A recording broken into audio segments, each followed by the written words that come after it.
நாடு முழுவதும் பல குற்ற சம்பவங்கள் நடந்துகிட்டு தான் இருக்கு. காவல்துறையினரும் விசாரிச்சுக்கிட்டு தான் இருக்காங்க. அது மாதிரியான பல குற்ற சம்பவங்களின் தொகுப்பு தான் நிகழ்தகவு.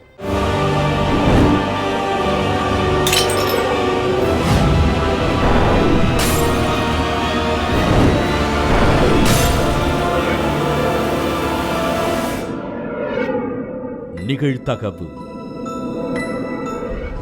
காதல் ஜோடிக்குள் ஏற்பட்ட தகராறு. நடுக்காட்டுக்குள் கழுத்தில் காயங்களோடு சடலமாக கிடந்த இளம்பெண் உயிரிழந்து கிடந்த இடத்தின் அருகே கழுத்தறுக்கப்பட்ட நிலையில் கிடந்த மற்றொரு பெண்ணின் சடலம். 2 பெண்களும் கொடூரமான முறையில் கொலை செய்யப்பட்டது ஏன்? கொலை செய்துவிட்டு தப்பி ஓடிய இளைஞர் சிக்கினாரா? நடந்தது என்ன?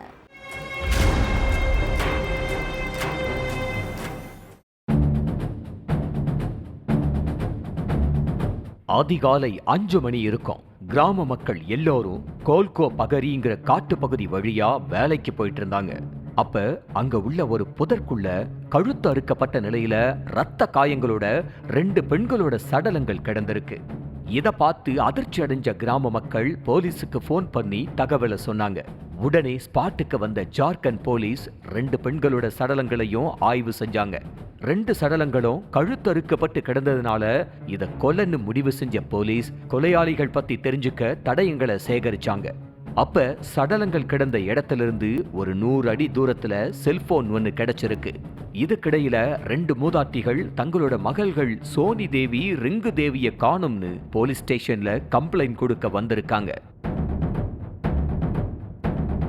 அந்த 2 மூதாட்டிகளையும் சடலங்கள் கடந்த இடத்துக்கு கூட்டிட்டு போன போலீஸ் சடலங்களை அடையாளம் காட்டி இது உங்க மகள்களான்னு கேட்டிருக்காங்க.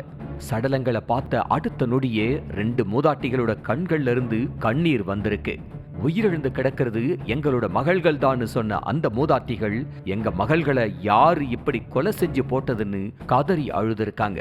அடுத்து கீழே கிடந்து எடுத்த செல்போனை சோனி தேவியோடதுன்னு கன்ஃபார்ம் பண்ண போலீஸ் அவங்களுக்கு யார் அடிக்கடி போன் பண்ணி இருக்கா, யார்கிட்ட இருந்து லாஸ்ட் கால் வந்திருக்கா அப்படிங்கிற மொத்த லிஸ்டையும் எடுத்து விசாரணையில இறங்கினாங்க. கிருதி ஏரியாவை சேர்ந்த இளைஞர் ஸ்ரீகாந்த் அப்படிங்கிறவரு கிடைக்கிற வேலையை செஞ்சுட்டு பொழப்ப பார்த்துக்கிட்டு இருந்திருக்காரு. இவரும் அதே பகுதியில் உள்ள சோனி தேவியும் 2 வருஷமா உயிருக்கு உயிரா காதலிச்சிட்டு இருந்திருக்காங்க. ஒன்னா ஊர் சுத்துறது, எந்த நேரமும் போன் பேசுறதுன்னு தங்களோட காதலை அடுத்த கட்டத்துக்கு கொண்டு போயிருக்காங்க. காதல் விவகாரம் யாருக்கும் தெரிஞ்சிடக்கூடாதுங்கிறதுக்காக இவங்க அடிக்கடி கோல்கா பகுதி காட்டுக்குள்ளதான் சந்திச்சுப்பாங்களாம். இவங்க காதல் வாழ்க்கை இப்படி நல்லபடியா போயிட்டு இருந்த நேரத்துல சோனி தேவிக்கு வேறொரு இளைஞர் கூட பழக்கம் ஏற்பட்டிருக்கு. இதனால ஸ்ரீகாந்த் கூட பேசுறத குறைச்சிருக்காங்க சோனி தேவி. கொஞ்ச நாளைக்கு முன்னாடி சோனி தேவிக்கு போன் பண்ண ஸ்ரீகாந்த், இவ்ளோ நாளா நல்லா தானே பேசிட்டு இருந்த, திடீர்னு எதுக்கு என்கிட்ட பேசுறத அவாய்ட் பண்றேன்னு கேட்டிருக்காரு. எனக்கு உன்னை சுத்தமா பிடிக்கல, நான் வேறொரு இளைஞரை காதலிக்கிறேன், நான் அவரை தான் கல்யாணம் பண்ண போறேன் அப்படின்னு மூஞ்சில அடிச்ச மாதிரி பதில் சொல்லிட்டு போனை கட் பண்ணிட்டாங்க சோனி தேவி. இதனால கடும் கோபமான ஸ்ரீகாந்த் எனக்கு கிடைக்காத சோனி யாருக்கும் கிடைக்க கூடாதுன்னு முடிவு பண்ணி அவங்கள கொலை பண்ண திட்டம் போட்டிருக்காரு. சம்பவத்தன்னைக்கு சோனி தேவிக்கு போன் பண்ண ஸ்ரீகாந்த், உன்கிட்ட கடைசியா ஒரு முறை பேசணும், வழக்கம் போல நம்ம சந்திக்கிற காட்டு பகுதிக்கு வான்னு கூப்பிட்டிருக்காரு. அதுக்கு சோனி தேவியும் ஓகே சொல்ல துணைக்கு தோழி ரிங்கு தேவியையும் கூட்டிட்டு போயிருக்காங்க. அப்ப ஸ்ரீகாந்தும் சோனி தேவி மட்டும் தனியா நின்னுட்டு பேசிட்டு இருந்திருக்காங்க. நான் உன்னை சின்சியரா லவ் பண்றேன், நீ இல்லன்னா நான் செத்துருவேன்னு சொல்லி இருக்காரு ஸ்ரீகாந்த். அதுக்கு சோனி தேவி, என்ன பிளாக்மெயில் பண்ணாத, தயவு செஞ்சு என்ன விட்டுருன்னு கோபமா சொல்லி இருக்காங்க. இதனால 2 பேருக்கு இடையில பயங்கர வாக்குவாதம் ஏற்பட்டிருக்கு. ஒரு கட்டத்துல கடும் கோபமான ஸ்ரீகாந்த் சோனி தேவியோட கையில இருந்த போனை தூக்கி வீசிட்டு அவங்கள சரமாரியா தாக்கி கழுத்தை நெரிச்சி துடிக்க துடிக்க கொன்னு இருக்காரு. இத நேர்ல பார்த்த ரிங்கு தேவி அங்கிருந்து தப்பிச்சு ஓட பார்த்திருக்காங்க. நடந்த எல்லாத்தையும் ரிங்கு தேவி ஊர் மக்கள் கிட்ட சொன்னா நம்ம மாட்டிப்போன்னு நினைச்ச ஸ்ரீகாந்த் அவங்களையும் துரத்திட்டு போய் கழுத்தறுத்து கொன்னு இருக்காரு. இந்த விஷயத்தை தெரிஞ்சுக்கிட்டு ஸ்பாட்டுக்கு வந்த போலீஸ் கீழே கிடந்த செல்போனை வச்சு நம்பர் ட்ரேஸ் பண்ணி வீட்ல பதுங்கி இருந்த ஸ்ரீகாந்தை அரெஸ்ட் பண்ணி சிறையில அடைச்சிட்டாங்க.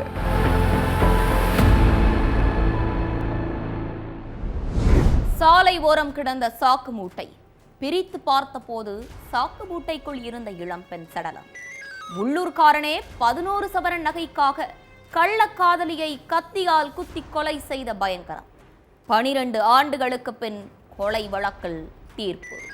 கள்ளக்காதலியின் கொலை வழக்கில் நீதிமன்றம் விதித்த தீர்ப்பு என்ன? கள்ளக்காதலன் அனுபவிக்க போகும் தண்டனை விவரம் என்ன?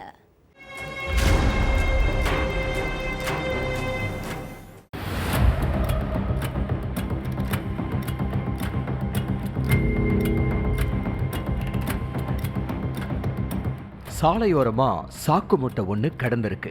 அந்த சாக்கு மூட்டையிலிருந்து கடுமையா துர்நாற்றம் வீசினதோட அதை சுத்தி ரொம்ப ஈக்கள் மொய்ச்சிருக்கு. அதை கவனிச்ச அந்த வழியா போன மக்கள் உடனே போலீஸுக்கு ஃபோன் பண்ணி தகவல் சொல்லியிருக்காங்க. அடுத்து தென்காசி புளியங்குடி எல்லையில் உள்ள நெற்கட்டும் செவல் பகுதிக்கு வந்த காவலர்கள் அந்த சாக்கு மூட்டையை ஓபன் பண்ணி பார்த்துருக்காங்க. அதுல ஒரு இளம் பெண்ணோட சடலம் இருந்திருக்கு. அடுத்து அந்த பொண்ணை போட்டோ எடுத்து தென்காசி சங்கரன் கோயில் உள்ளிட்ட பகுதிகளில் உள்ள போலீஸ் ஸ்டேஷன்களுக்கு அனுப்பி இவங்க யாரு, எந்த ஊரு எல்லாத்தையும் விசாரிங்கன்னு இன்ஸ்ட்ரக்ஷன் கொடுத்திருக்காங்க. அப்பதான் அந்த பொண்ணு சங்கரன் கோயில் குருக்கள் பட்டி பக்கத்துல உள்ள சூரன்குடி வடக்கு தெரு பகுதியை சேர்ந்தவங்கன்னு தெரிய வந்திருக்கு. அடுத்து அந்த பொண்ணோட வீட்டுக்கு போய் கணவர்கிட்ட விசாரிச்சிருக்கிறாங்க போலீசார். அப்ப மனைவி மர்மமான முறையில உயிரிழந்த துக்கத்துல கண்ணீர் வடிச்ச கணவர் யாரு கொலை செஞ்சா, எதுக்காக கொலை நடந்துச்சுன்னு எந்த விவரமும் தெரியலன்னு சொல்லியிருக்காரு. அதுக்கப்புறம் அக்கம் பக்கத்துல உள்ள மக்கள் கிட்ட விசாரிச்சிருக்கிறாங்க போலீசார். அப்ப மணிகண்டன் ராஜாங்கிற நபர் மட்டும் காவலர்களோட ஒத்துழைப்புக்கு ஈடு கொடுக்காம கேட்ட கேள்விகளுக்கெல்லாம் சரியா பதில் சொல்லாம உளறி இருக்காரு. அந்த உளறல்ல ஏதோ உண்மை ஒளிஞ்சிருக்கிறதா கெஸ் பண்ணின காவலர்கள் மணிகண்ட ராஜா கிட்ட கிடுக்குப்பிடி விசாரணையில இறங்கி இருக்காங்க. கேள்விக்கு மேல கேள்வி கேட்டதும் சமாளிக்க முடியாம திணறின அவரு ஒரு கட்டத்துல நான் தான் கொலை செஞ்சேன்னு ஒத்துக்கிட்டாரு. சொந்தமா ஆம்னி வேன் வச்சிருந்த மணிகண்ட ராஜா பல இடங்களுக்கு வாடகைக்கும் போயிருக்காரு. உள்ளூர்ல உள்ளவங்களும் மணிகண்ட ராஜாவோட ஆம்னி வேன்ல கோயிலுக்கு போறது, உறவுக்காரங்க வீட்டு நிகழ்ச்சிகளுக்கு போறதுன்னு இருந்திருக்காங்க. அப்படி போறப்ப அதே பகுதியைச் சேர்ந்த 25 வயசு இளம்பெண்ணான வள்ளித்தாய் அப்படிங்கிற வசந்தா கிட்ட 42 வயசான மணிகண்ட ராஜா பேசி பழக ஆரம்பிச்சிருக்காரு. அந்த பழக்கம் நாளடைவுல தகாத உறவுல முடிஞ்சிருக்கு. கணவனுக்கு தெரியாம அடிக்கடி அவரோட ஆம்னி வேன்ல வெளியில போயிருக்காங்க வசந்தா. அப்படித்தான் சம்பவத்தன்னைக்கும் வசந்தாவை வெளியில போயிட்டு வரலாம்னு அழைச்சிருக்காரு மணிகண்ட ராஜா. எப்போதும் போல வீட்டுல ஒரு பொய் சொல்லிட்டு கிளம்பி இருக்கிறாங்க வசந்தா. ஆனா அதுதான் அவங்களோட உசிரையே பறிக்கிற சீக்ரெட் ஆபரேஷன்னு அப்ப வசந்தாவுக்கு தெரியாம போச்சு. ஆம்னி வேன்ல போயிட்டே இருந்தப்ப திடீர்னு வசந்தாவோட கழுத்துல கை வச்சிருக்காரு மணிகண்ட ராஜா. அதனால பதறி போன வசந்தா ஏன் கை வைக்கிறீங்கன்னு கேட்டப்ப எந்த பதிலும் சொல்லாம கழுத்துல கிடந்த 11 சவரன் செயினை பறிச்சிருக்காரு. அப்ப வசந்தா கத்தி கூச்சல் போட்டதுனால கழுத்திலேயே கத்தியால இறுக்கி கொலை செஞ்ச மணிகண்ட ராஜா வேன்ல இருந்த ஒரு சாக்குல இளம்பெண்ணோட சடலத்தை கட்டி நெற்கட்டும் செவல் சாலையோரமா வீசிட்டு அங்கிருந்து எஸ்கேப் ஆயிட்டாரு. செடி கொடிகளுக்கு மத்தியில சடலம் கிடந்ததுனால ஒரு வாரமா யார் கண்ணுலயும் மூட்டை தென்படல. ஆனா சடலம் அழுகி துர்நாற்றம் வீசினதுனால நாய் இழுத்துட்டு வந்து மூட்டைய சாலைக்கு பக்கத்துல போட்டிருக்கு. அதுக்கப்புறம் தான் மக்கள் தகவல் கொடுத்திருக்காங்க. அடுத்து விசாரணையில இறங்கின போலீசாரும் மணிகண்ட ராஜாவை கைது பண்ணியிருக்காங்க. போலீசார் விசாரிச்சப்ப தனக்கு கடன் தொகை அதிகமா இருந்துச்சுன்னோ கூடுதலா பண தேவையும் இருந்ததுனால வசந்தாவோட கழுத்துல கிடந்த செயினை பறிச்சுக்கிட்டு கொலை செஞ்சேன்னு வாக்குமூலம் கொடுத்திருக்கா மணிகண்ட ராஜா. இந்த சம்பவம் நடந்தது 2013. இது தொடர்பான வழக்கு தென்காசி மாவட்ட அமர்வு நீதிமன்றத்துல நடந்துகிட்டு இருந்தது. கிட்டத்தட்ட 12 வருஷத்துக்கு அப்புறம் இந்த வழக்குல இப்ப தீர்ப்பு வழங்கப்பட்டிருக்கு. கள்ள காதலிய கொலை செஞ்ச மணிகண்ட ராஜாவுக்கு ஆயுள் தண்டனை விதிச்சு நீதிமன்றம் உத்தரவு போட்டிருக்கு. தடம் மாறிய மனைவியால் குடும்பத்தோடு சொந்த ஊருக்கு சென்ற கணவன், சொந்த ஊருக்கு சென்றும் அடங்காத மனைவி, சலிப்பு தட்டிய 8 வருட திருமண வாழ்க்கையால் நேர்ந்த கொடூரம். நடுரோட்டில் வெட்டு காயங்களோடு சடலமாக கிடந்த கணவன், கட்டிய கணவனை மனைவியே கொலை செய்தது ஏன்? நடந்தது என்ன?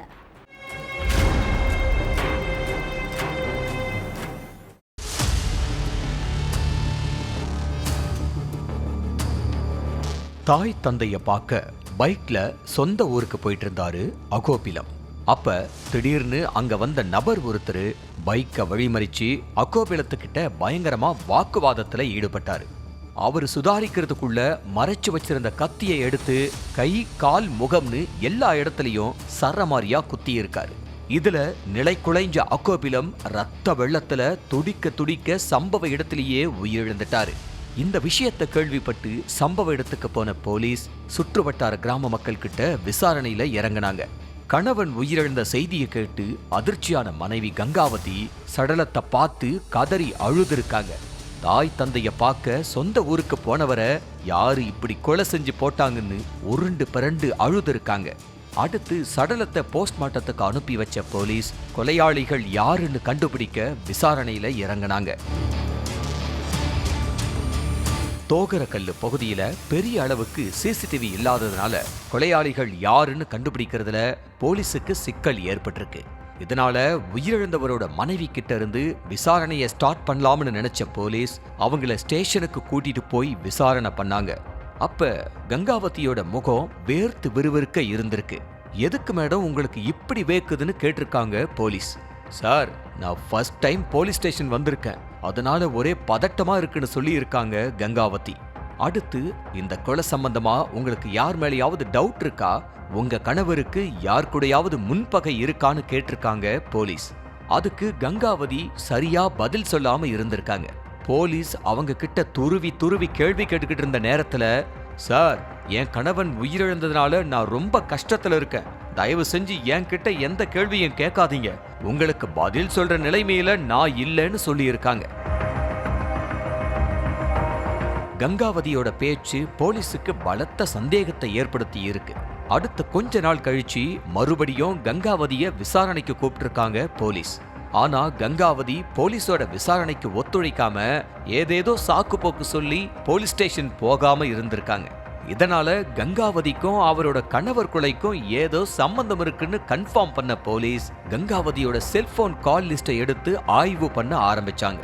அதுல அகோபிலம் உயிரிழந்த அதே நாள்ல கங்காவதி வேறொரு நபருக்கு அடிக்கடி போன் பண்ண டீடைல்ஸ் இருந்திருக்கு. அந்த டீடைல வச்சு இந்த விசாரணைய அடுத்த கட்டத்துக்கு கொண்டு போயிருக்காங்க போலீஸ். அதுலதான் பல மர்ம முடிச்சுகள் அவிழ ஆரம்பிச்சிருக்கு. தோகரகல்லு பகுதியைச் சேர்ந்த அகோபிலம் கங்காவதி தம்பதிக்கு 8 வருஷங்களுக்கு முன்னாடி கல்யாணம் ஆயிருக்கு. இந்த தம்பதிக்கு ஒரு மகள் ஒரு மகன் இருக்காங்க. கொஞ்ச வருஷத்துக்கு முன்னாடி இவர் வேலைக்காக கர்நாடகாவில் உள்ள ரத்னடிகி கிராமத்திற்கு குடும்பத்தோட குடி போயிருக்காரு. கர்நாடகா போனதுக்கு அப்புறம் கங்காவதியும் வேலைக்கு போக ஆரம்பிச்சாங்க. அந்த நேரத்துல தான் கங்காவதிக்கும் அதே ஏரியாவில் உள்ள சென்ன பசவாவுக்கும் பழக்கம் ஏற்பட்டிருக்கு.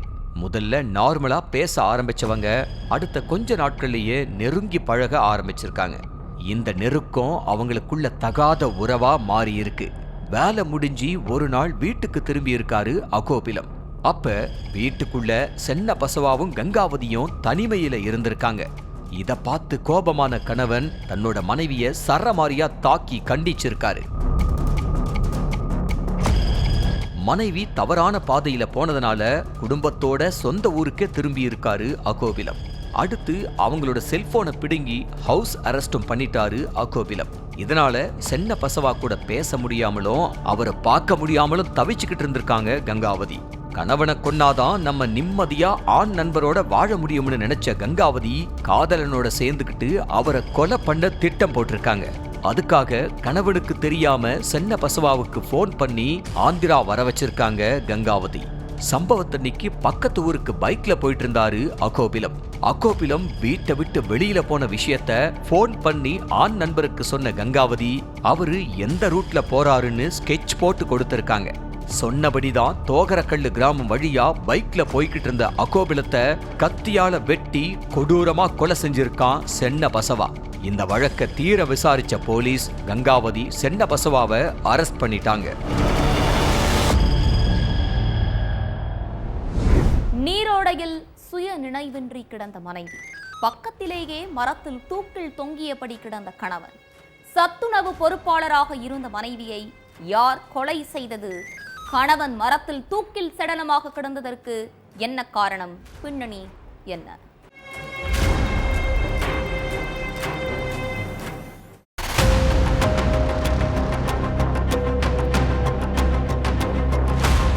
பசுமலை தாங்கல் மலை அடிவாரத்துக்கு கீழே ஒரு நீரோடை இருக்கு. அந்த நீரோடையில பத்மாவதி அப்படிங்கிறவங்க சுயநினைவு இல்லாம மயங்கி கிடந்திருக்காங்க. அதே மாதிரி பக்கத்துல உள்ள மரத்துல அவங்களோட கணவர் நமச்சிவாயும் தூக்குல தொங்கிக்கிட்டு இருந்திருக்காரு. அதை பார்த்து ஷாக்கான சொந்த பந்தங்கள் அழுது சத்தம் போட்டிருக்காங்க. அந்த சத்தத்தை கேட்டு ஓடி வந்த அக்கம் பக்கத்துல உள்ள மக்கள் பத்மாவதியை மீட்டு செஞ்சி கவர்மெண்ட் ஹாஸ்பிட்டலுக்கு அனுப்பி வச்சிருக்காங்க. ஆனா அவங்க ஏற்கனவே உயிரிழந்துட்டதா மருத்துவர்கள் சொல்லி இருக்காங்க. இதுக்கு மத்தியில அங்க வந்த போலீசார் மரத்துல தொங்கிட்டு இருந்த நமச்சிவாயத்தோட சடலத்தை மீட்டு போஸ்ட்மார்ட்டத்துக்காக ஹாஸ்பிட்டலுக்கு அனுப்பி வச்சுட்டு உறவினர்கள் கிட்ட விசாரணை நடத்தி இருக்காங்க. அப்பதான் கணவர் நமச்சிவாயும் மனைவியை நீரோடையில அமுக்கி கொலை செஞ்சுட்டு தானும் தற்கொலை பண்ணிக்கிட்ட விவரமே தெரிய வந்திருக்கு. விழுப்புரம் பசுமலை தாங்கல் கிராமத்தைச் சேர்ந்தவர்தான் 60 வயசான விவசாயி நமச்சிவாயும். இவரு அதே ஊர்ல இருந்த பத்மாவதிங்கிறவங்கள திருமணம் பண்ணி இருக்காரு. இந்த தம்பதிக்கு 2 மகன்கள் இருக்காங்க. அதுல மூத்த மகனுக்கு கல்யாணம் ஆயிருச்சு. இளைய மகனுக்கு கல்யாணம் பண்றதுக்காக பொண்ணு பார்த்துக்கிட்டு இருந்திருக்காங்க. சங்கராபுரத்துல உள்ள அரசு உருது பள்ளியில சத்துணவு பொறுப்பாளரா வேலை பார்த்துட்டு இருந்த பத்மாவதி பள்ளியில இருந்தாலும் ஓய்வெடுக்காம கணவருக்கு விவசாய வேலைகள்ல உதவி பண்றது, கால்நடைகளை பராமரிக்கிறதுன்னு இருந்திருக்காங்க. இந்த நிலையில தினம் நைட்டு மது குடிச்சாதான் தூங்கவே செய்வாராம் நமச்சிவாயம். அப்படி மது பழக்கத்துக்கு அடிமையான கணவரால வீட்ல தினம் சண்டை தான் நடந்திருக்கு. வயசான காலத்துல ஏன் இப்படி மது குடிக்கிறீங்க, சண்டை போடுறீங்க, 2வது மகனுக்கு கல்யாணம் பண்ணி வைக்கணும் அப்படிங்கிற பொறுப்பே இல்லாம இருந்தா எப்படின்னு மனைவி அறிவுரையும் சொல்லி பார்த்திருக்காங்க. சண்டையும் போட்டு பார்த்திருக்காங்க. ஆனாலும் நமச்சிவாயும் காதலியே வாங்கல. மது குடிக்கிறது, மனைவி கிட்ட மல்லுக்கு நிக்கிறதுன்னு தான் இருந்திருக்காரு. கவர்மெண்ட் வேலையும் பார்த்துக்கிட்டு, விவசாய வேலையும் பார்த்துக்கிட்டு, கால்நடைகளையும் பராமரிச்சுக்கிட்டு, மாடா உழைச்சி ஓடா தேயறேன், அப்படி இருந்தோம் நிம்மதியே இல்லைன்னு வழக்கமா புலம்புற மனைவி பத்மாவதி சம்பவத்தன்னைக்கும் புலம்பிட்டு வீட்டில இருந்து 100 மீட்டர் தொலைவில் மலையடிவாரத்துக்கு கீழே உள்ள தங்களோட விவசாய நிலத்துக்கு போயிருக்காங்க. ஆடு மாடுகளை அங்க உள்ள தொழுவத்துல கட்டிட்டு இருக்கப்ப பின்னாலேயே வந்த நமச்சிவாயும் வழக்கம் போல சண்டை இழுத்திருக்காரு. அப்ப போதையில் இருந்த நமச்சிவாயும் மனைவியை பிடிச்சு தள்ளி நீரோடையில அமுக்கி இருக்காரு. அதுல அவங்க உயிரிழந்துட்டாங்க. அடுத்து பக்கத்துல உள்ள மரத்துல தானும் தூக்குல தொங்கி உயிரை மாய்ச்சுக்கிட்டாரு நமச்சிவாயும். இந்த தம்பதியோட 2வது மகன் அப்பாவுக்கும் அம்மாவுக்கும் நெத்தம் சண்டை வரத்தான் செய்யும். ஏற்கனவே அம்மாவை அப்பா பல முறை அடிச்சிருக்காங்க. அதுல காயமாகி சிகிச்சையில இருந்திருக்காங்கன்னு சொல்லி இருக்காரு.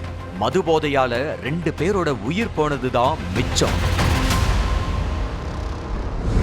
கள்ளக்காதலுக்கு இடையூறாக இருந்த கணவர் கள்ளக்காதலனுடன் சேர்ந்து கணவரின் கழுத்தை நெரித்து கொலை செய்த மனைவி, ஊரை காலி செய்து வேறு ஊருக்கு சென்ற பிறகும் தொடர்ந்த கள்ளக்காதல், கட்டுப்பாடு விதித்த கணவரின் கதையையே முடிக்க திட்டம் போட்டு கொலை செய்த கொடூரம், துப்புரவு பணியாளரின் உயிரை குடித்த மனைவியும் கள்ளக்காதலனும் சிக்கினார்களா?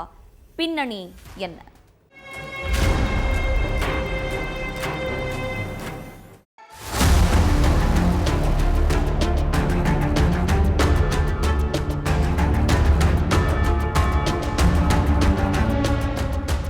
நடு ராத்திரி ஒரு ஆணோட அலறல் சத்தம் கேட்டிருக்கு.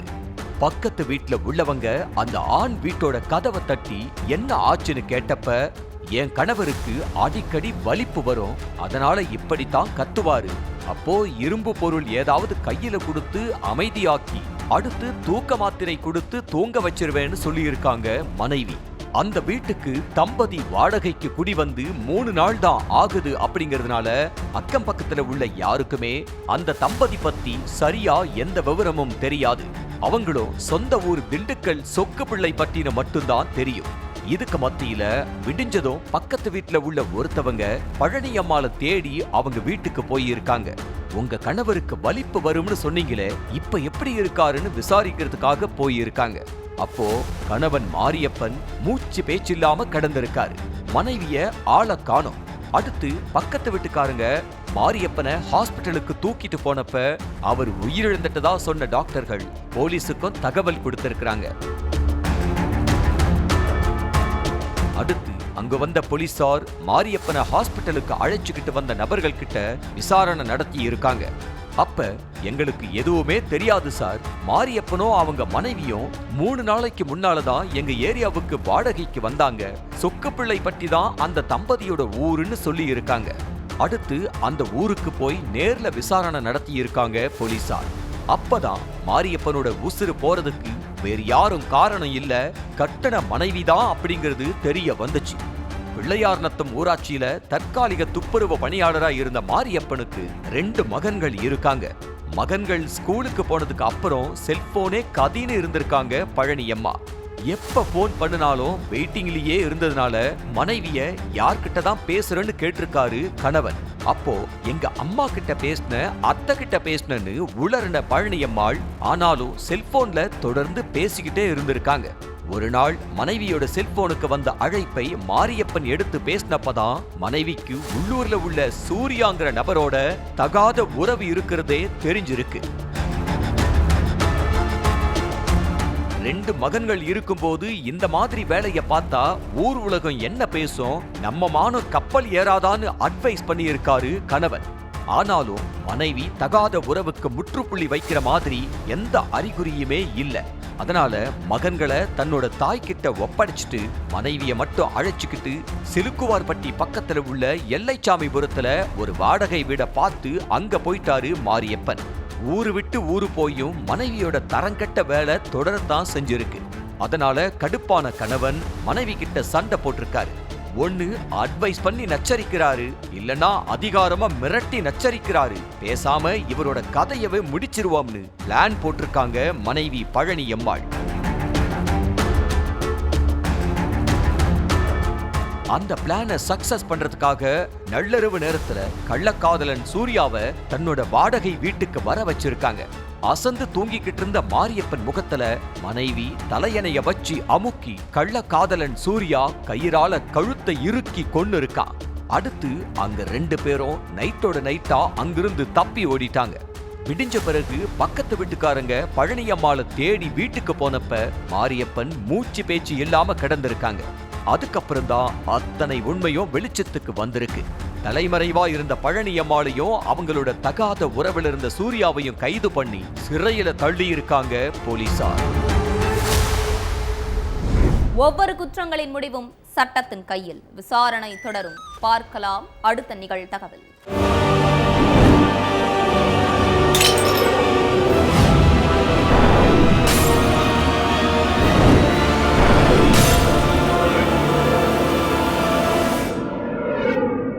நிகழ்தகவு